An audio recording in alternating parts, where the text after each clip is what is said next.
Welcome to Vegas Circle with Paki and Chris. And today, joining the circle with us, we're excited to have Jay Owenhouse, who is an illusionist who operates one of the largest touring illusion shows in America. He is a winner of numerous live performance awards.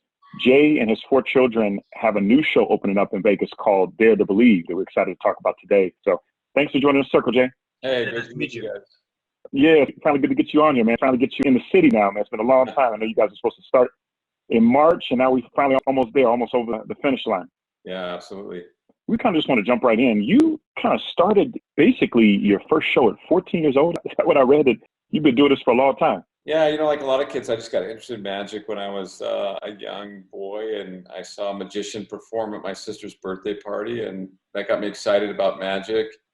And I had as a kid, I kind of had some challenges. I had, a learning disability, which now they, know that was dyslexia, but back then they didn't really know what it was. And so my mom was always kind of looking for hobbies and things for me to do to kind of keep me focused and interested in things. And I just picked up magic, and I just loved it. She'd take me to the magic shop, on the weekends. And then I just started practicing and rehearsing, and I did my first magic show, when I was 14. So that's kind of, I guess, when it all started.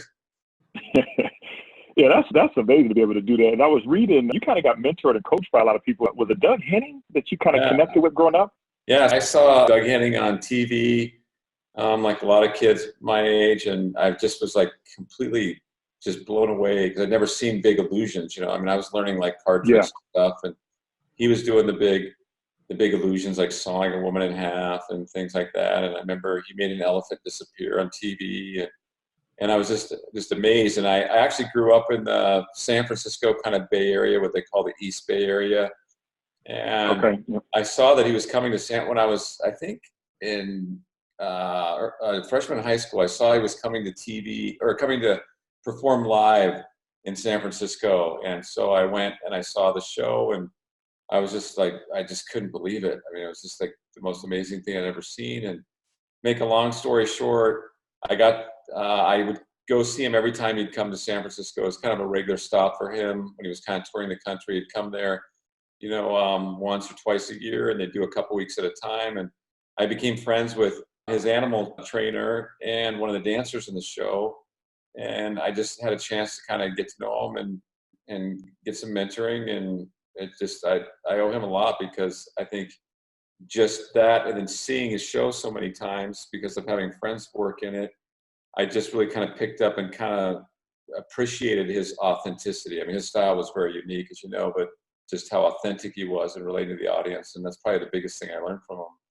And when do you get to the point where you just, feel confident and comfortable enough to be able to tackle those shows? Because, coming up, that's a lot of, for lack of a better word, experience it takes before you can feel comfortable and confident to get on stage in front of people and, do those magic tricks, especially if you're trying to do grand illusions. Like, at what point do you hit that point where you're just like, I got this, I'm comfortable, I'm ready to go?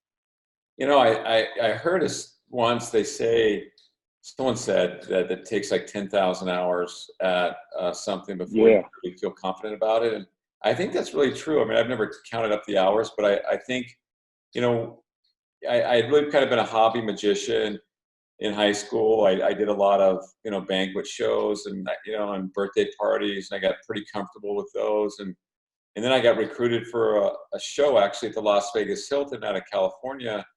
And I rehearsed on that for a year, and then it never opened. It actually got canceled before it opened. And so that's when I decided to go to college in Montana. And once I got out of college, I got a degree in psychology. I decided to pursue magic as a profession. And it took years, until I really got comfortable and being confident about it. And then I think it wasn't, after doing it for probably 20 years, we went and toured Asia, and we were doing 2 to 3 shows a day. And doing those 2-3 shows a day, it's almost like it brought me to a new level because of just doing it so much.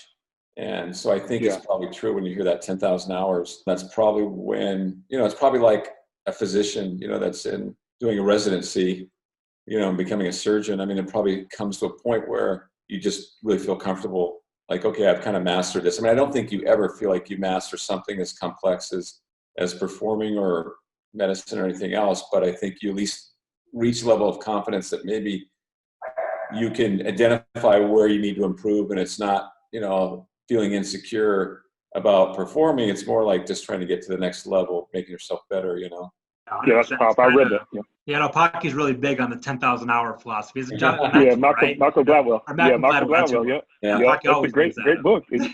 No, and it's so funny because, so many people we've had on, they talk about that. We've had, professional athletes on, and it's funny. You probably did 10,000 hours like in your first, few years. As many hours as you've been doing it and been a master, but you mentioned something. You talked about going overseas in China and Japan. And I know you saw great success there.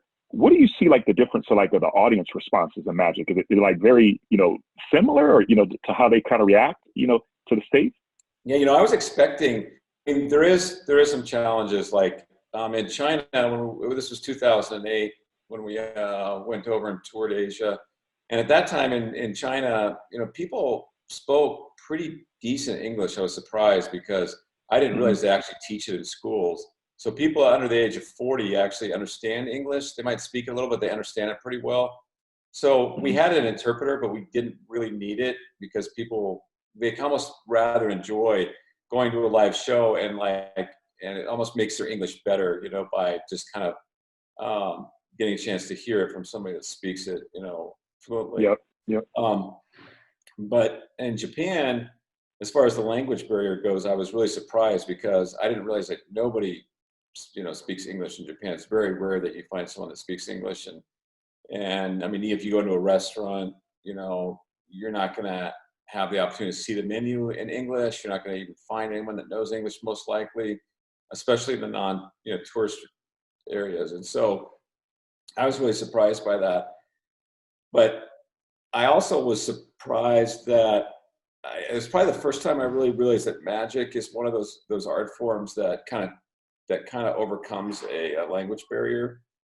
And I think, our style of kind of using Magic as a metaphor to really get people excited about life and to realize that, anything is possible and things are not always what they seem. And we kind of have to just get past what we see and really believe in the impossible, and I think because that was kind of our approach and our message, I think people really, kind of caught that and got kind of excited about that aspect of it. And in Japan, where there was more of a language barrier, that's when you kind of saw the visual part of Magic really kind of fill that gap. And so it definitely is one of those art forms, probably not unlike music, that even if people don't understand the words, they still get it, or enjoy it. They connect to that energy. Yep. Go ahead, Chris. It's kind of funny that you mentioned that you have a degree in psychology, and it's almost like Magic and psychology go hand in hand, and it plays to the fact that there is no boundaries. Kind of like with psychology, if you understand the psyche, you can kind of Magic's almost like manipulation of images, right? And it kind of psychology really plays into that perfectly. Did Magic kind of push you in the direction of psychology, or was it kind of vice versa? That's a good question. I think really it was Magic that kind of got me excited about psychology, just understanding how the brain kind of perceives things and kind of interprets them. And I think that's really going to cause my interest in psychology, is really understanding that. And I mean, our approach to Magic, maybe goes back to Doug Henning and his influence, but rather than this approach of like, hey, I'm going to fool you and you're not going to know how this is done because I've spent hours practicing this. It's more like, I want to take you on a journey and hopefully get you excited about getting in touch with a feeling that maybe you haven't felt in a long time. And so, if you think about it, it's kind of like as kids, we have this sense of wonder. Like if you're around small kids, the first time they see snow, the first time they experience different sensations. I mean, it's just electrifying to see the amount of wonder that kids have. And then, I used to do a lot of work in schools in terms of sharing with kids and really I worked with the DARE program for a long time. And I always noticed that elementary school kids, like up until like first or second grade, sometimes third grade, there was just kind of this feeling like nothing was impossible. You ask them what they want to be when they grow up. And it's like, oh, I'm going to be an astronaut. I'm going to be a race car driver. I mean, it's like whatever their dream was, they just believed that they were going to achieve it. And then as kids get older and they kind of get a few alligator bites, and you know, they kind of tend to settle. So by the time that we're in, you know, junior high or high school, we kind of get more cynical and maybe realize, well, life isn't always fair, and you know, things aren't always possible. And so I think that's what I love about magic, is that it kind of takes us back to that feeling, that sense of wonder that we had as kids. And it almost kind of is an opportunity to kind of reignite a person's dreams, or maybe get them, just giving them kind of a fresh perspective that things are possible, you know. I'm glad Chris brought that up. You know, what I love too is just your relationship with your 4 children. And I saw that your 4 children are in the show and been working with you for a long time. Yeah, so that's the most rewarding thing about what we do. And as you know, which we don't talk about too much, but you know, I lost my wife in 2009. She died of an autoimmune disease right when we got back from Japan. And that, you know, that was such an unexpected tragedy that it really kind of brought the kids and I together even closer. And at that time, they really hadn't worked in the show. They'd kind of traveled with the show, you know, just as kids. But, you know, going through that experience, you know, we kind of like, you know, stopped performing for a couple of years. We're just kind of shell shocked and just didn't know what life was going to be about. And then it was really, they're the ones who really kind of came and said, hey, you know, let's put this show back together. Let's take what we've gone through and use it to encourage other people that are going through a difficult time, because, you know, let's try to make this meaningful. And so really at that point forward, the show really kind of became about a family working together. It became about, you know, kind of our story of overcoming adversity. So we're partners. We work together in the show, and it's awesome. I mean, they're my kids, but they're also my business partners. Yeah, it's powerful. I mean, I was looking for our listeners, you know, they've got a YouTube channel that's just awesome. I'm very sorry to hear about your wife, but you could see how you guys have came together and the energy that your kids give off. And, you know, I was watching some of the different videos. You can really see that joy and bring you guys together. And we haven't even got into the Tigers being in your house and watching movies and swimming in pools and craziness. But, you know, one thing that I share is that it's just special, and you can see that. And that's why I'm excited to see you guys' show in Vegas, to see you guys together, because to see it in the flesh is going to be really, really cool. It's so funny. You know, I have my kids watching, just a side note, I have my kids watching the YouTube. Now they want me to buy a tiger. So I'm like, come on, Paki, I'll come on. No, I'm good. But I got to ask you, what does it cost to feed them a week? Because I know it's got to be expensive. Yeah. So when I got my first tiger 25 years ago, I was fortunate to have some great mentors in my life, who one of them was, you know, one of the world's leading authorities, actually probably was at the time, Marty Dennis. He was Siegfried and Roy's veterinarian. Oh, yeah. He was also the one that really designed the secret garden, the whole dolphin habitat, which is, you know, that the chemistry behind that is incredible, just in terms of the, you know, the water chemistry. I mean, you know, you don't really think about what an incredible accomplishment that is, you know. And he was Ringling. He was, you know, the top consultant at Ringling and stuff. And he told me, he said, Jay, if you feed your tigers right, which most people don't, even most zoos don't, because it's super expensive, but if you feed them right, you'll probably never have any serious health problems with them.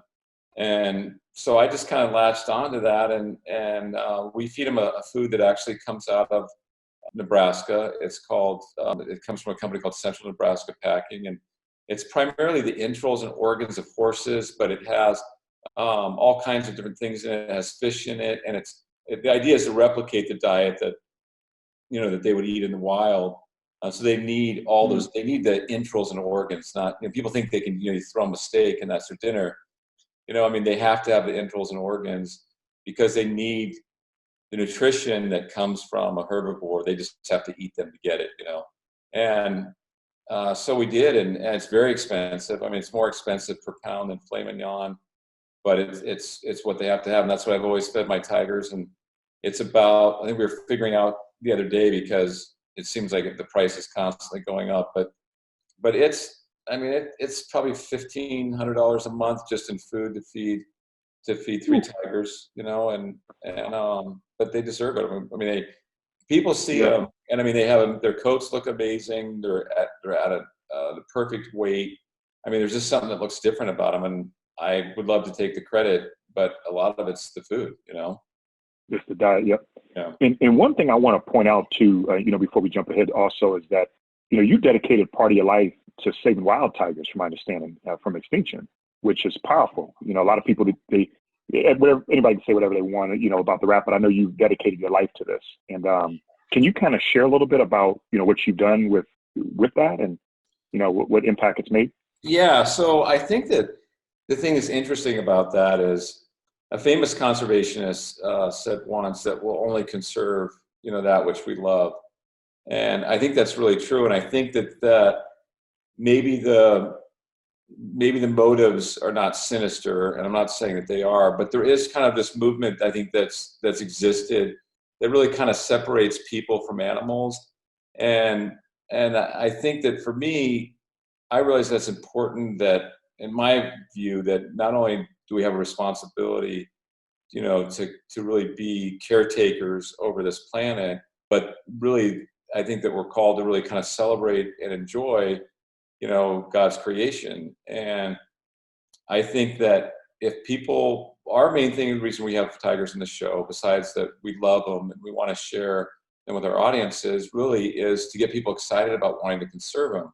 Because what a lot of people don't know is that, there was 100,000 tigers in the wild in 1900. Now there's 3,500 left in the wild today. Oh, most gosh, that's a huge number.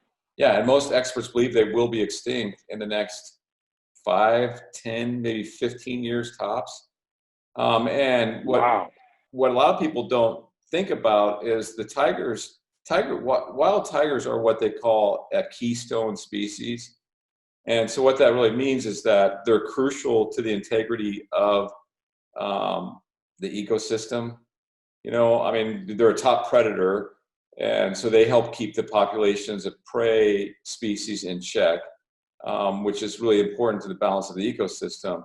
And so when you think about how they really slipped away from 100,000 down to 3,500, once they're gone, that's a huge imbalance to nature. And so our message is to really get people excited about wanting to conserve them. We also get part of the proceeds from, we do a VIP ticket that allows people a chance to come backstage before the show and kind of meet the family and see the tigers up close. And we give the proceeds from those tickets to conservation. We've been able to partner with a couple organizations. We've helped provide drones in India. I should back up and say the two largest populations of tigers. You think of China, you think of India. You take India, for example, which has the largest wild tigers, and that's where they're diminishing so quickly, is, India's got so many complex problems with people and with poverty that kind of their least concern, and I understand why, but their least concern is tigers. It's, how do we get these millions of people off the street and give them food? Tigers are not a priority, and so they're easily poached. And if you think about it, one illegally killed tiger can change the financial future for an Indian family. So I can understand the motivation there. If my family was, I love animals probably more than as much as any animal lover, but I also would never want to be put in a position where if my family was going to die on the streets unless I poached a tiger or did something to create money to feed them. I understand the demand and the desire there, but at the same time, we've got to keep those tigers alive so that they can have more tigers. So we've been able to help provide the cost of drones, which basically spot poachers. And also we contributed to a ranger station that was built over there to help study. It's actually made a difference. We've been part of a program that's helped increase the tiger population by like 400 in the last awesome. 6 years. But what I'm most excited about is really programs that actually provide incentives that can reward people for not poaching. So instead of just catching the poachers, it's so what can we do for these people that are motivated enough to provide for their family, to go out and do something and even risk their lives? Okay, why not take these people and help give them something positive to do, maybe help support them start a business? Not that you want to reward, bad behavior, but you've got someone that's motivated. It's like, now let's take that motivation and channel it in the right direction. And we're starting to see that start to work. So that's interesting. So is it when people are caught poaching, you guys give them like an alternative path, or is it, how do you identify those people? That's a curious way of going about it. Well, part of it is identifying a particular group of people that are in a position of an opportunity, that live in an area where the poaching occurs, and it's by giving them some incentives to do other things and to even help them out to do other things. We've seen the poaching go down. So that's a great plan. Yeah, get at the source. Yeah, it's not necessarily catching someone in the act and then giving them money to start a business. It's like, okay, well, if these tigers are disappearing and these people, when we seem to redirect their entrepreneurship, so to speak, the poaching goes down. But it's a hard thing. There's organizations that, that say that they care about animals, that the millions of dollars they have available to them, they could make a pretty big dent in some of these issues. And sadly, there just isn't, those organizations just aren't doing it. And so I think that, and I'm not taking the credit for it, but I think it falls back on the little guy that really is passionate about it to try to make a difference, You have something very unique called Affectionate Training, where you're not disciplining tigers and things along that line. Can you kind of share a little bit on how you guys do that? Yeah. So there's kind of a misnomer out there when you're dealing with a predator, people, especially animal activists, and I'm not an animal rights person, I'm an animal welfare person. And so the difference is an animal rights person would say that, animals, have the same rights as humans, and therefore, that really kind of throws out all pet ownership and everything, you know what I mean? Hunting, everything. An animal welfare person, which I would describe myself as, is someone who's passionate about animals, passionate about their welfare, but doesn't see them as equals in terms of the creative ecosystem. You know what I mean? So recognizes, that humans are a higher species than animals, but we still have responsibility to care and take care of them and make sure that they, survive and prosper and help manage, populations. And we see that in Montana. I'm not a hunter myself, but I certainly support hunting because it helps keep the ecosystem in balance. Especially in Montana, we have hunting because, if we didn't, there would be overruns of certain populations like elk and deer that would, that would end up, taking away food, from other animals, so all that has to stay in balance. So to address your question, as far as affectionate training, so some people think that, okay, if you're going to train a predator, that the only way you can do it is through intimidation, through punishment, through fear. Yeah, yep. And the people that say that don't understand that that's the opposite of what's true. Because if you try to intimidate or create an environment of fear for a predator, they're basically going to hate you, and they're going to be afraid of you, and they're going to try to kill you at some point because they're predators. You know what I mean?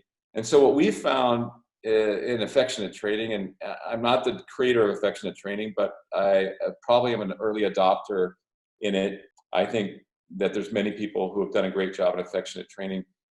But the concept of affectionate training is really that when you take an animal, when you take a predator out of the wild, you look at the tiger, for example. When a tiger's in the wild, 24/7, its one purpose is getting food. And so especially when you look at today, it takes the average tiger, 7 to 9 days to catch one meal. And so they'll say they take down an animal, they gorge themselves on it. They might go 7 to 9 days without eating again. So, after that gorging meal, they may sleep it off, and then they're constantly back in the hunt. So if you take that animal out of the wild, or you take an animal that's born in a human environment that would normally be in that environment, you have to replace that activity with something. Because if you just take that animal and you just stick it in a sanctuary where it does nothing, or a zoo where it does nothing, it's like those animals, it's like putting a human in solitary confinement because you've taken away their purpose. And so animals in a human environment need to be given a purpose. It's just like if you're around working animals at all, like whether they're dogs or horses, if you understand animal psychology, you realize that animals like to have a purpose. And so what we do is once they're in a human environment, also, it's like animals want to have a relationship. When you take away their need to hunt for food and you're giving them food, then it's almost like now there's a greater emotional need. So it's about creating a relationship with them. So like in our case, the way affectionate training works is when we do adopt tigers, we adopt them. They're all, born in a human environment. They're not taken from the wild, but they come and they live with us in our house for 6 months from when they're babies. And then once they get to be about 100 pounds, we move them out to the sanctuary, and we're still with them, 2 or 3 hours a day. But by that time, we built this trust because we're with them all the time. They trust us. Don't use intimidation. We don't use punishment. We don't use fear. We can redirect a behavior. We can shape behavior without fear and without punishment. And because predators have such huge egos, you want them to be able to keep that ego intact. Like, I'll give you an example. My very first tiger I adopted was Shere Khan, and he was probably like 16 weeks when we got him. And, when I would play with him, he'd come up and he would, bite me in the back and try to get a game going. But because he was a tiger, that hurt, And so I couldn't figure out like how to stop that behavior, because I'd tell him no. And the more I tell him no, the more he'd do it. And so what I finally came to realize with some of the mentors that I was working with is that you can't treat a tiger like that, because if you challenge them, even at that young age, because they have such huge egos, they have to win. It's just the way the species is. And so you just learn to redirect behavior. You learn to create trust. And so then it becomes very easy to ask them to do something because they trust you that you're always going to act in their best interest. And so then shaping behavior becomes easy, because now it's not a test of wills. It's, oh, hey, this person I have a relationship with is always looking out for me. And if they're going to redirect that behavior, it's really for my benefit. I don't know if that makes sense, but. No, I think it does. It would apply to like all animals, like dogs or even cats, or basically everything because I've had dogs. They always say, like, when you're pulling on a rope, never let the dog win because it beats their ego, or it makes them feel dominant. I don't know if that's true or not, but I've read that somewhere. So it's kind of like the same concept. Yeah. I mean, with our tigers, I mean, it's all love and affection. They trust us. We never force them to do anything. And that's the other thing, in the show, we never force them to do the show. And I maybe twice or 3 times in 25 years, I've had a tiger that hasn't wanted to do the show. And in retrospect, it's always because they weren't feeling good that night. I mean, just like people, they can have nights where they just feel off, and we never force them to do it. It's always their choice, because you might be able to force them to do it one time, but then you're not going to get them to do it again. And so that's why it's their choice. They do it because they want to, and we make it fun. And if I ever had a tiger that didn't want to do the show anymore, I wouldn't force them to do it, because people could tell. First, it would go against my beliefs, but also, even if we did, it's like people would tell that animal didn't want to be there. And that's what I think makes our show unique, is people can tell, like, these animals want to do this. It's their choice, Have you had any major injuries from a tiger? I've had a few injuries, but they've never been from aggression. They've always been from, like, playing too rough. Like my first tiger that I was talking about, Shere Khan, I mean, he was a male, and I mean, he was almost 600 pounds when he was full grown. Well, I used to wrestle with him when he was little, and so he always loved to wrestle. It was like one of his love languages. It's like if I didn't wrestle with him, then it's like it made him feel unloved. So almost 600 pounds, when a tiger like jumps on your back. You're a special man. That's all I got to say. Yeah. You're a special man to be able to be wrestling with a 600-pound tiger. Yeah, but it's always been affection. Like one of our female tigers jumped on my back, and we were just playing, and I asked her to get off, because I was actually putting a leash on my other tiger to take her for a walk. And I just told Sheena, I said, I asked her to get off.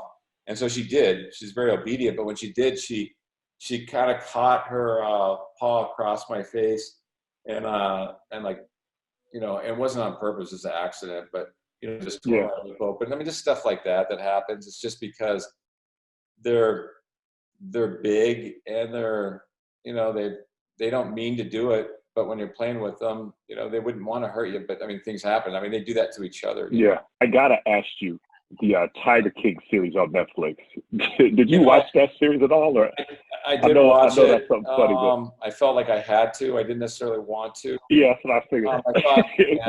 I thought that's why we all watched it. Yeah. We all felt obligated at the time. Maybe if it wasn't for COVID, I would have been able to skip it. Yeah. But I thought it was masterful TV. It was very, very well done. I mean, it held your interest. I also thought it was sad, because I think it represents you know, I think when you look at Joe Exotic and I think you look at Carol Baskin, I think it represents a side of our business where it clearly points to exploitation, and almost from two ends of the spectrum.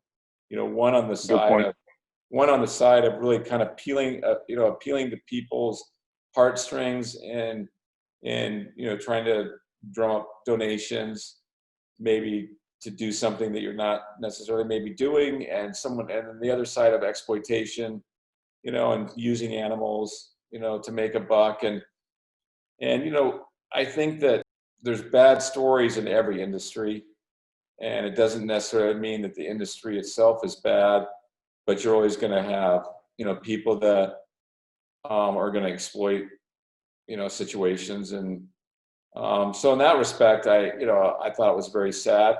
I think if there's anything positive that might have come out of it, and I think this comes back to what we were talking about earlier, is, you know, that kind of, there's been a few organizations that have really tried to separate people from animals in the sense of not just thinking that, you know, the less contact we have with animals, the better.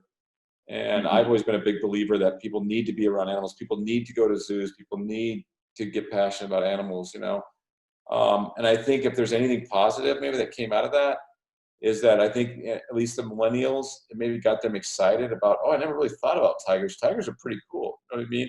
It's like, you know, I don't, you know, they may say, hopefully so, that they don't support, you know, the abuse, but just looking at the animal, all these animals are really cool, and I would like to know more about them.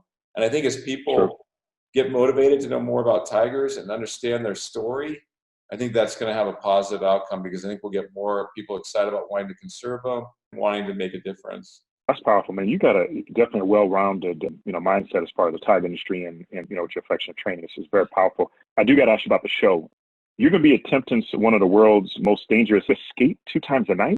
Yeah. So one of the things that we've kind of been passionate about is kind of recreating Houdini's, you know, greatest escapes in the show, and not from the sense of trying to upstage Houdini, because I don't think anybody could, but again, just part of getting people excited about the art of magic and illusion, and Houdini was such an important part of the history. And I think you can't really, you know, go too deep into magic and not run across Houdini. And what's amazing is that, you know, even though, you know, he's been gone since the 1920s, I mean, his escapes still hold up today, and they're just incredibly dangerous, incredibly entertaining. I think that it's hard to do, I think, a really authentic magic show and not somehow reference that era, you know. And so, you know, I've been involved in doing escapes for over 25 years. I've kind of been known for doing them, and we really wanted to put an escape in this show for Las Vegas, just to give people a chance to really kind of experience that, and kind of experience maybe what it would be like if they could go, at least for that moment in the show, if they could go back in time to the 1920s, be seated, you know, not in Las Vegas, but somewhere in the Midwest where maybe Houdini performed, and almost like they were there. Like this is the 1920s. This is what it felt like. This is maybe if my grandfather saw the show, this is what it would have been like, you know, for that moment. And what's really exciting about this is I've actually trained my son, who's been working on for many years, this escape. And so him and I are actually going to trade off. I'm going to do one show at night. He's going to do the other show. And he filled in for me for about 6 months on the escape side, because doing the escape, there's always that risk of injury. And I actually tore off completely my left bicep, completely off in half. And so I had to have it surgically reattached from doing this escape. And so my son Peter filled in doing the escape, and at first it was really nerve-wracking, but I've kind of gotten used to seeing him do it now. So I'm excited about that, because one show a night he'll be doing it, one show a night I'll be doing it, and I think it'll be fun for people to kind of see him begin to enter the business, so to speak. You kind of touched on it briefly. You know, magic is almost a very nostalgic experience. Yeah. How do you kind of play it? You know, obviously we're in a modern era where you have to still be flashy, still be adaptive, still provide different things. Like, how do you still hold on to that nostalgia while trying to reinvent the experience per se and push it to that next level? That's a great question, and I think that kind of goes in line with a question I've asked a lot too. Like people think, well, hey, with, modern technology, is magic still going to be relevant? And I think for the very reason you said, I think it is nostalgic. And I think that, yes, as an illusionist, we're constantly having to push the envelope and kind of, make things better so that they're kind of up to speed. Because, I mean, to some degree, the things that fooled people in Houdini's era, when it, not necessarily the escape side of it, which is really more athleticism, but on the magic side of it, a lot of those things, really wouldn't fool people today, just because I think we just know so much more about dimensions, sizes of things, just techniques. Think about it. We've all, either had a magic kit when we were little or knew someone that did. And so the information is so much more readily available. I think that it is harder work for the illusionist now to stay current and to have a show that's going to work.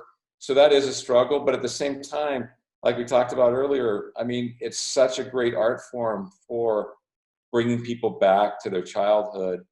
And I think that that's really kind of that kind of fine line of really, how do you kind of pay homage to the past, but keep it current, and yet at the same time, keep something that will allow people. That's why, not to get off on a rabbit trail, but that's why I've never really been a big fan of like adult magic shows, where they kind of make them racy, because I think that magic is so much about connecting with your childhood and that sense of wonder, that when all of a sudden you put these two things together that don't necessarily work together, it's kind of a weird experience.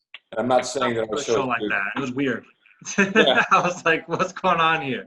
It was an accident, but it totally threw me for a loop because I did not expect it. Well, I think that, our show's not a kid's show, but there's nothing off color about it. And I think that's what makes it a refreshing experience. You know what I mean? I mean, it's kind of like, who wants to see like an R-rated Disney movie? You know what I mean? It's like when that's a good point. That's a very good point. Yeah. Enough said on that. But we've named the show, Vintage Vegas. I mean, kind of I guess we haven't named it. It is Dare to Believe, but kind of one of our taglines is Vintage Vegas is back. And the reason that we chose that name is because the show kind of has a little bit of a periodistic feel to it, in the sense that it's kind of more in the genre of kind of the Rat Pack era, in the sense that it's been a very authentic experience. It's somewhat ad lib. It's very personal. When people leave the show, they're going to know about our family. They're going to know about our animals at a deeper level. And I'll tell you, I don't know if you have time, I'll tell you real quick the inspiration I had for that, which was really when Garth Brooks, when Steve Wynn brought Garth Brooks in to perform at the Wynn. I don't know if you ever had a chance to see that show, but it was him. I did not. Yep. It wasn't him and his band. It was him and a guitar. And Steve Wynn, as I understand the story, Steve Wynn said, "Hey, I just want you on a guitar, and I just want you on a stool, and I want you to perform and sing songs and talk about those songs as if you're sitting in someone's living room." And I never saw the show myself, but I had a friend that saw it, and he said, my friend is not a country western fan at all, but he loved the show because he said it was the most incredible thing. He said, I really felt like Garth Brooks was in my living room, just picked up a guitar and was just playing some songs and telling stories. And he said, I felt like it was the most unique entertainment experience I'd ever been to. And I think that's kind of like what the Rat Pack did. You know what I mean? It's like you saw these guys that were having fun. They had their guard down. They were, sharing stories. They were joking around. And so in that sense, I think our show is going to be very authentic. It's going to be an authentic glimpse into our animals and what it's like for us to be a family that is passionate about tigers. It's going to be kind of a glimpse into our life about a family performing together and what that's like. And then it's going to be kind of a glimpse into what it's like to be passionate about the art of illusion and what does that look like, you know? That's pretty cool. I'm excited to be able to see it. Bottom line, man. Once it gets started, man, I'm pumped to be able to see it, take my family, and be able to enjoy it for sure. One last quick question for you too is, we always ask everybody, our guests, what's your favorite restaurant in Vegas since you've been out here now? Oh, you know, well, I didn't know how to answer that because I have several. I have three, but I don't know if you want one. We'll take three. Yeah. There you go. We'll take three. Okay, my favorite restaurant on the Strip is Sinatra's.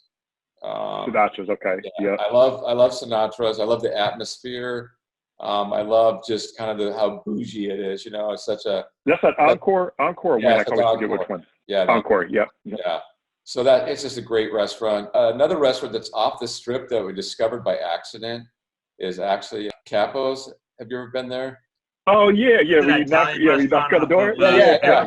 It's fun. Yeah. Right off of I think it's off Sahara. Sahara. Yeah. So I've been there before. It's fun. Yeah. So I discovered that by accident. That's just kind of a fun place to go. Yeah. It's kind of a speakeasy thing. And then actually, kind of my go-to restaurant, which I really like. In fact, I'm going there tonight. Is the Grand Lux at the Venetian. All three good ones.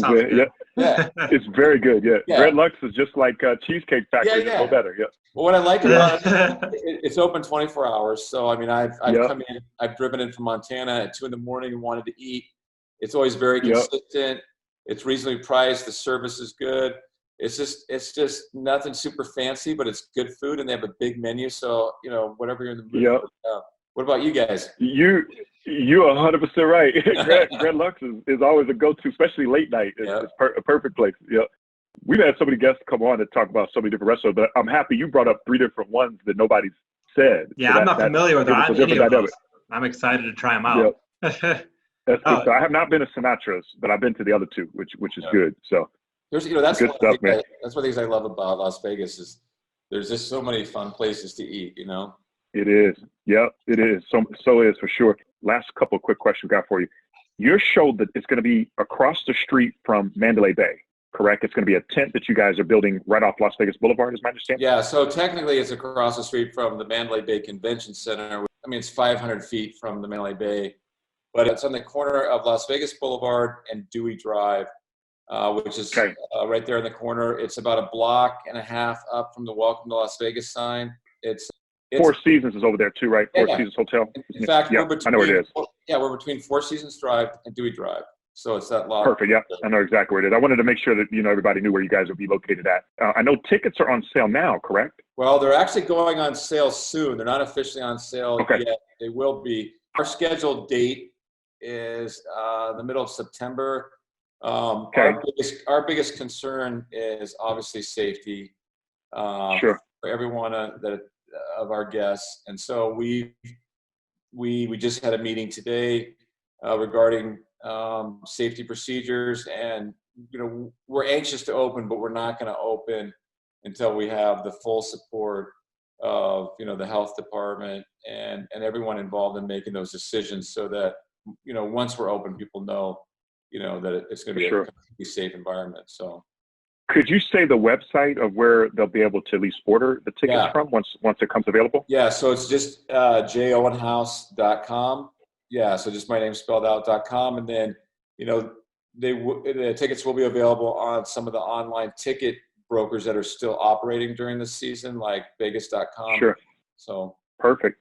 Yeah, well, we'll be paying attention for sure. I'm excited for you to be able to get on, and I'm just glad you're able to come on, man, give us a little bit of history, man. It gives a different perspective. Awesome. Very interesting. That was very, very interesting. So excited, man. Glad you're in Vegas, man. You can be part of everything going on, man. So very, very excited. I can't wait to meet you in person too. So good stuff. Thanks for having us, and you'll have to send over a good recommendation for dinner.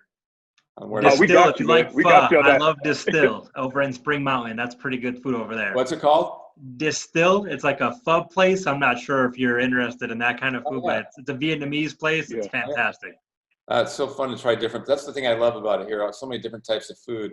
Agreed. Yes. Oh, we'll send you a list. Yeah, we'll send you a list. Literally see a list. Yeah, we got a list to go. Yeah. Jay Owenhouse, man, we appreciate you joining the circle, man. You'll be able to see us at thevegascircle.com. So appreciate your time, man. Thank you. Thank you, guys.